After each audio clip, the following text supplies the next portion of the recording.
My soul starts to linger. It's home, I know.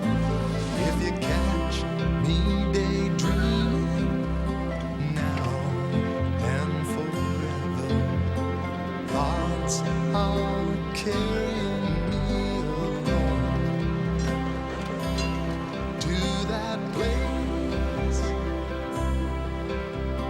we call home. Down that long road, throughout life we roam. Wherever I go, to that place I know will always be home, home to me.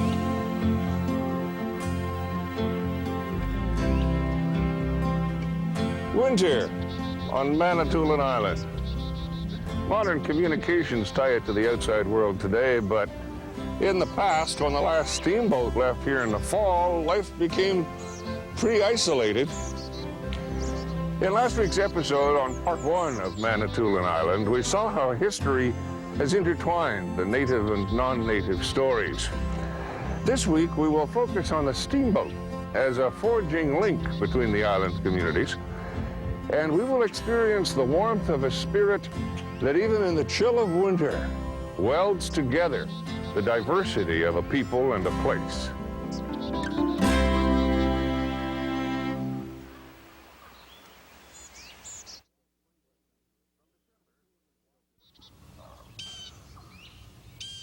From December till spring breakup, Manitoulin is locked in a frozen Lake Huron. In former years, the horse-drawn sleigh was the way to go for people, goods, the mail. The North Channel became an ice bridge to Spanish, Killarney, and other hamlets on the mainland, but not without peril. Everett Proctor remembers those days. They had what they called a halfway island, and they would have a couple stayed at what they called the halfway house over the winter, and when they went there, they took a team from Gore Bay to the halfway, and they unhitched them and took a fresh team to finish on over to the shore. And that would be done all as long as the ice would last. But the bottom of that lake must be covered with horse bones. There was a bad crack one place across, and it would kind of close and it would open. And times, I guess, it'd be covered with snow and they couldn't see it. And the horses would go in, and of course they just unfastened them and let them go. Winter meant a hiatus on the farms and lakes. Some islanders took to lumbering. Rejoice, rejoice. But all shared a common isolation. Israel, to thee shall come Emmanuel. Today, cultural isolation is being overcome through a growing bond of traditional and contemporary life. In our complex world of social and religious diversity, the example being set here is inspiring. That is David Nazer's experience. So we're going to hear those themes in the readings today about God making promises to us. He's asking us to know what our hopes are and what our longings are. And so we want to find those hopes in our hearts for ourselves and for our people.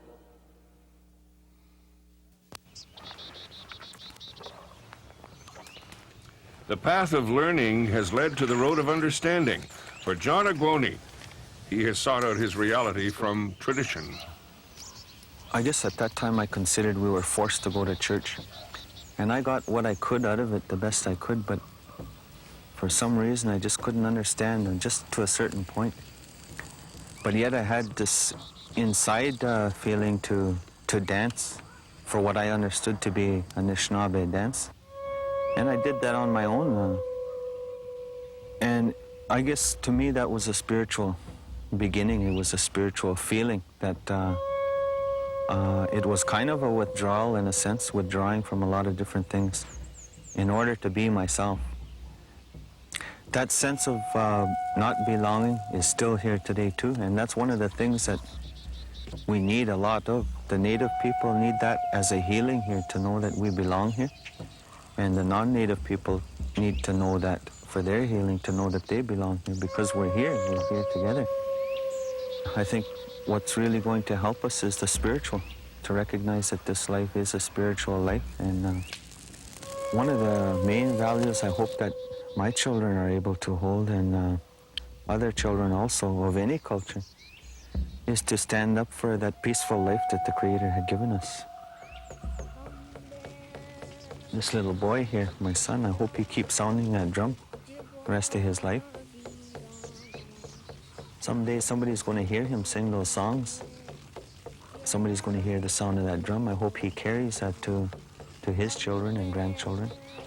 Whenever we've had hard times and we hear the sound of that drum, we feel different, because you're accepting what you have and realizing that what you do have is a lot.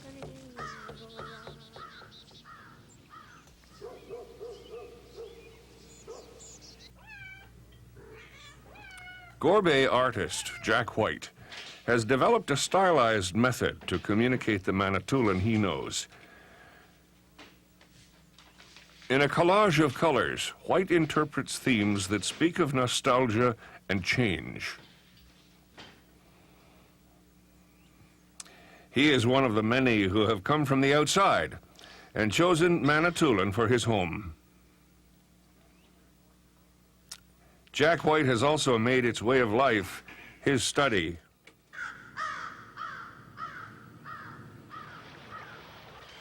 A crow's call, the maple syrup run, galloping freshets spilling into Lake Huron, all herald spring breakup. For over a century, May was also synonymous with the perennial return of the first of the season's passenger and cargo boats. As they resumed their regular runs, Owen Sound or Collingwood to the lakehead, celebration was in the air. I never wanted to be a farmer. I was crazy about steam engines. And I wanted to be an engineer on a train or an engineer on a boat or something of that sort. And when the boats came in, you see, time after time I got down there. And you know where I was?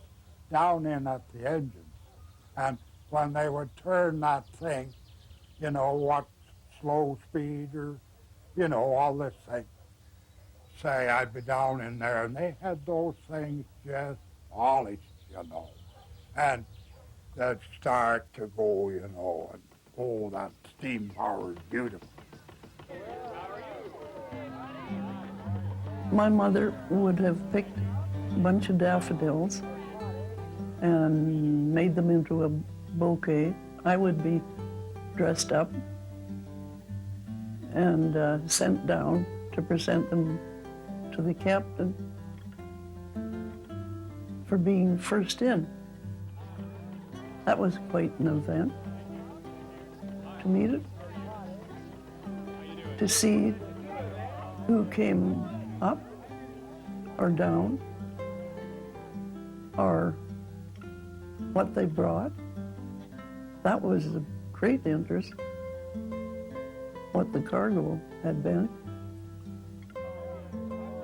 The boat was vital to each community. It was said in the earliest days that one of the school teachers in Little Current, he was hired to teach school, but when the whistle of the boat blew, he'd rush down to the dock where his employer happened to have a little bar, and he'd be serving the passengers from the boat, and the school kids, I guess, had an unofficial holiday while that was going on. It was sort of a combination of the Newfoundland outports and the Mississippi riverboats. And there's some amongst the missionaries and the ministers and the politicians on these boats, there would be the few shysters and con artists who would try to cheat the people. It sort of reminds one of some of Mark Twain's references in the early Mississippi riverboat days. The boats gave a separate identity to each community, an individuality born of interaction with crews and passengers. This autonomy heated up competitiveness, especially when a judicial center was to be chosen. There were three rivals, Little Current, Manitoulin, and Gore Bay. And it was a very strong rivalry. It was estimated that it would increase the value of farms substantially if your neighboring town became the judicial seat. So in the plebiscite they had in Little Current, the scrutineer from Gore Bay was actually put in jail. He claimed it was for no reason at all, but the jail records of the town say that he was rowdy and misbehaving himself. To add insult to injury, the following day he was caught and beaten and thrown in the ditch. So as an indication of the intensity of the feelings over an issue such as the choosing of a county seat. Winning the race in 1888, Gore Bay remains as the administrative center.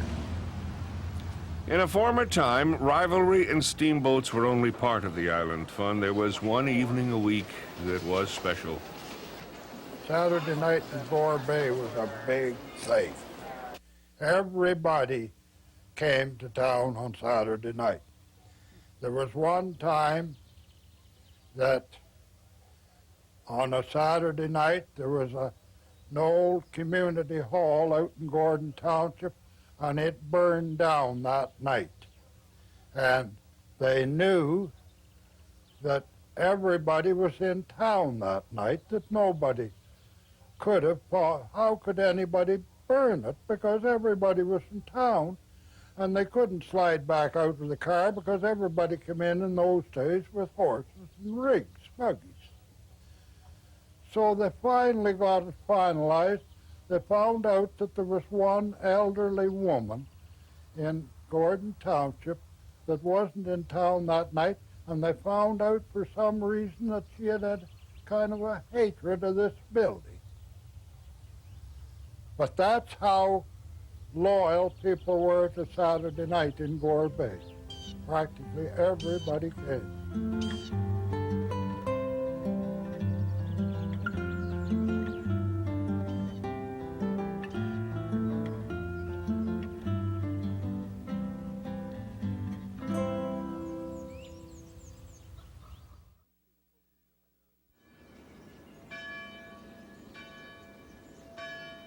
Presently the focus of a Heritage Canada program, life on Manitoulin, then and now, is under study.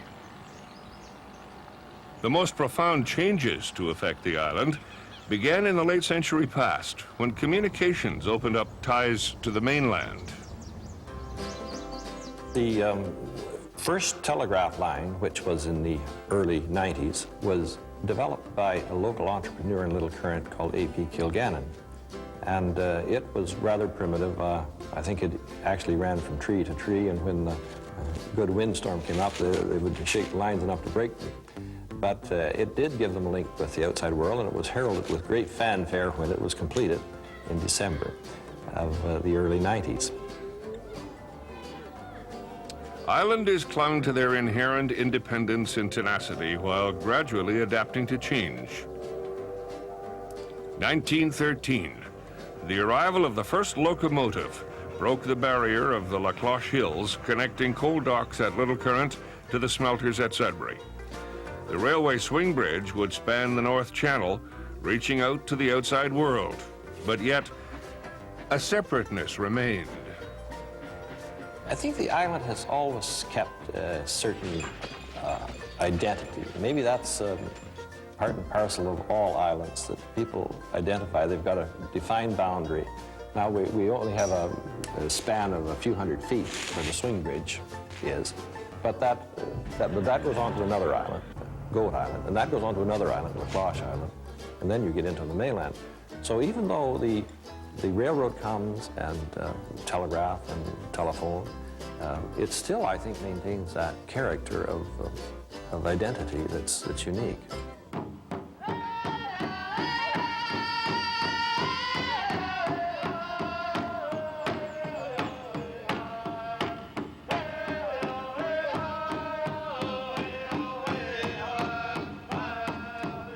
An identity, unique.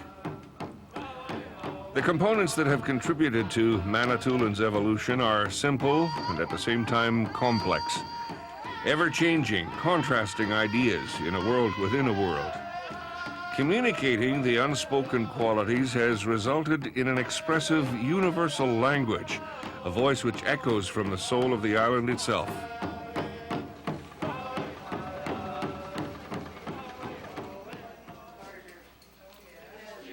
The people of today recognize and cherish Manitoulin's heritage. Like a tapestry of colors, it is bound up in a meeting ground where lessons may be learned, new directions forged.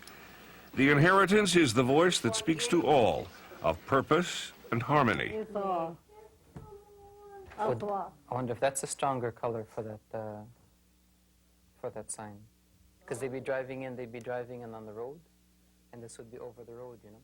I think one of the intimacies that happened with the Jesuits and the native people here was the Catholic tradition of mysticism and the sense of visions, the sense of persons being called specifically and individually in a dream, in a vision, in a prayer experience by God. The churches are seeking to learn something from the traditions of native spirituality. Native people themselves, I think their first perspective on reality is spiritual. It's not economic. It's not organizational. It's not legalistic. It's not personal rights or even community rights. I think the first sense, the first bond with anything is a spiritual bond with people and with creation, a bond that and a perspective that's sadly kind of been lost somewhat in the West. I couldn't live anywhere else now.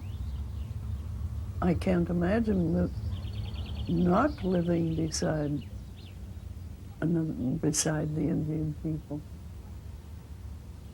They've contributed a great deal to my life.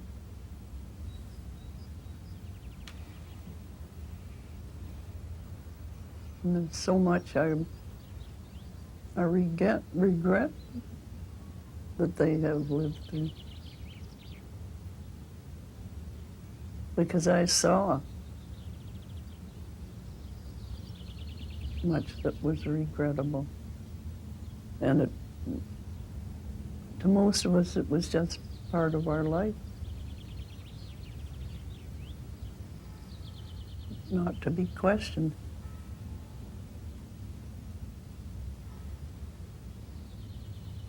That still hurts.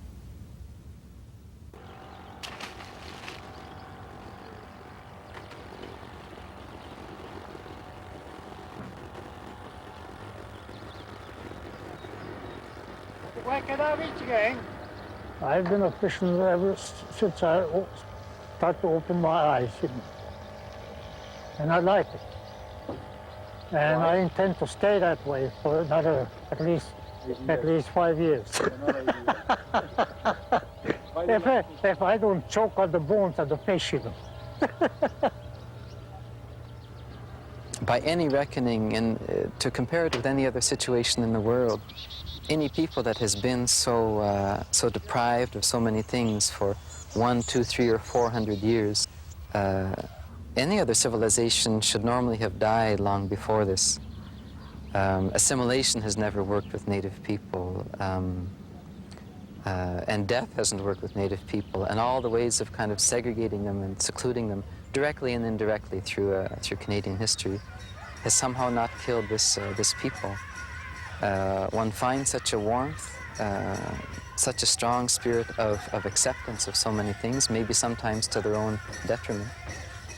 But that this people can survive, can live, can find the strength to go on against so many odds, to me bespeaks an extraordinary spiritual power in the people.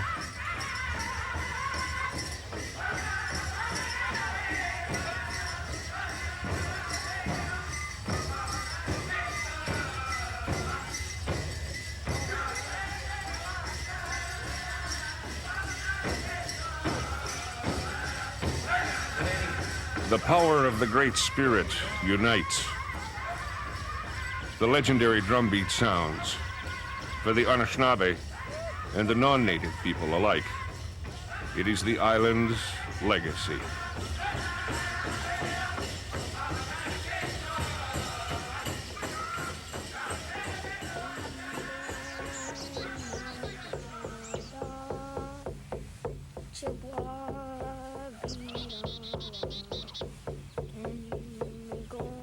What about that soft drum beat and that the song that came with it? Those teachings tell us about the peaceful life, and that drum beating softly is that peaceful life. That's our heartbeat, a gentle but steady heartbeat. And it's a rhythm that we understand to be a rhythm that belongs to the Creator, and we try to align ourselves with that rhythm to live a steady life. Sometimes that heartbeat gets strong in a louder sense, and that's our excitement about this life. And that drum beat has been getting louder recently because there's a strong need to protect our mother, the earth.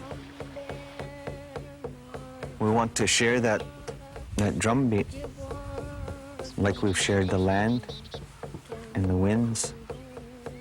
And there's a great humbleness about that way of life. And that's what we would like to share and contribute as Native people, that humbleness. It's good. You know, it's a good feeling. Foremost for Manitoulin are its people, living side by side, sharing a land their ancestors knew, a land that is today a new frontier of openness and understanding. The hereditary home of the Gitche Manitou. Fitting that this spirit, superior to all others, this great spirit, should choose to dwell apart on the island in the inland sea, Manitoulin.